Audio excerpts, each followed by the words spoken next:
Have you ever wondered what would happen if the world of Demon Slayer expanded? What if there were new Hashira, warriors at the pinnacle of the Demon Slayer core, with abilities we've never seen before? And on the flip side, what if Muzan had created even more terrifying Upper Moon demons? Well, today, we're diving deep into our imaginations to create 2 brand new Hashira and 2 formidable Upper Moons that could seamlessly fit into the Demon Slayer universe. Get ready, because things are about to get intense. First, let's introduce our new hero, the Crystal Hashira, Kisho Sekiei. Imagine a Hashira whose power isn't just about raw strength, but about absolute, unyielding defense and blinding offense. Kisho is a master of crystal breathing, a unique style derived from stone breathing, but unlike Jomei's crushing force, Kisho's technique is about precision, reflection, and entrapment. Kisho grew up in a family of renowned jewelers, learning to cut and polish gems with incredible skill. This translated into his swordsmanship. His Nichiren blade isn't a standard katana, it's a beautifully crafted crystalline sword, intricately faceted to refract light. His first form, Reflecting Prism, allows him to bend and manipulate light, creating dazzling illusions and disorienting his enemies. Imagine a demon lunging, only to find itself attacking a mirage while Kisho strikes from an unexpected angle. His most powerful form, 8th form, Crystalline Mausoleum, is a defensive masterpiece. Kisho thrusts his blade into the ground, causing massive, razor-sharp crystal pillars to erupt around him, forming an impenetrable cage. Any demon trapped within is shredded by the crystalline prison. Kisho is the ultimate tactician, using his environment and his unique abilities to control the battlefield. He's calm, patient, and analytical, a perfect complement to the more aggressive Hashira. He represents the idea that the greatest strength can sometimes be found in unbreakable defense and brilliant strategy. Now, let's meet our second new protector of humanity, the Gale Hashira, Arashi Hayate. If Kisho is the immovable object, Arashi is the unstoppable force. A descendant of a nomadic tribe known for their connection to the wind and storms, Arashi is a whirlwind of pure speed and relentless pressure.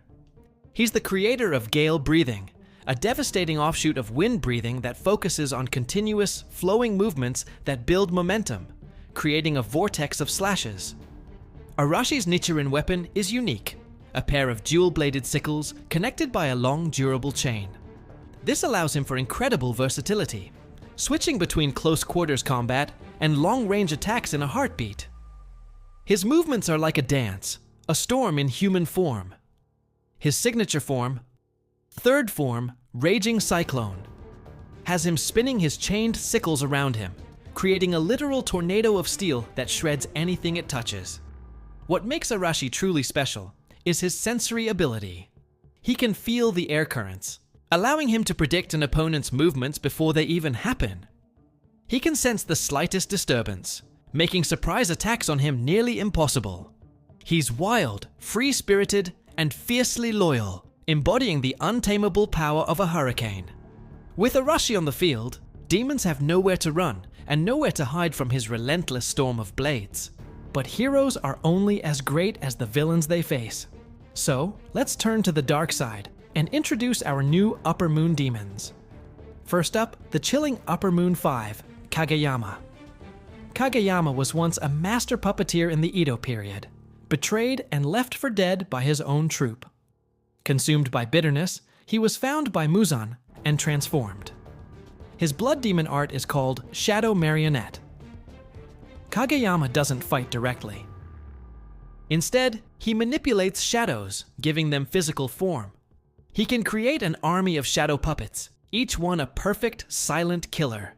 They can stretch, contort, and pass through solid objects, making them impossible to fight with conventional means. Imagine a demon slayer cornered, not by one demon, but by 100 silent, shadowy figures emerging from the walls and floor. His true terror lies in his ability to attach his shadow strings to his opponents. Once a shadow string connects, Kageyama can control their movements, turning allies against each other, or forcing a slayer to harm themselves. He plays with his victims like a twisted puppeteer, relishing their despair.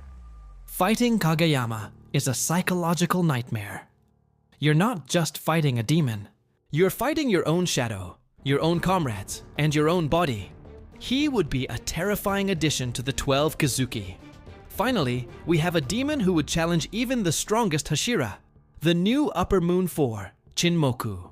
Before becoming a demon, Chinmoku was a monk who sought absolute silence as a path to enlightenment. He grew to despise all sound, viewing it as a corruption of the world. Muzan granted him the power to enforce his twisted ideal. His blood demon art is absolute stillness. Chinmoku's ability is terrifyingly simple. He creates zones of absolute silence. Within these zones, sound cannot travel. This means demon slayers can't hear their own breathing, a critical component of their techniques. They can't hear footsteps, the clash of swords, or the warnings of their comrades. It completely disorients them, severing the connection between mind and body required for breathing styles. Furthermore, Chinmoku can weaponize silence. He can create voids of sound that, when they collapse, release a devastating concussive force, like a silent explosion that can rupture organs from the inside.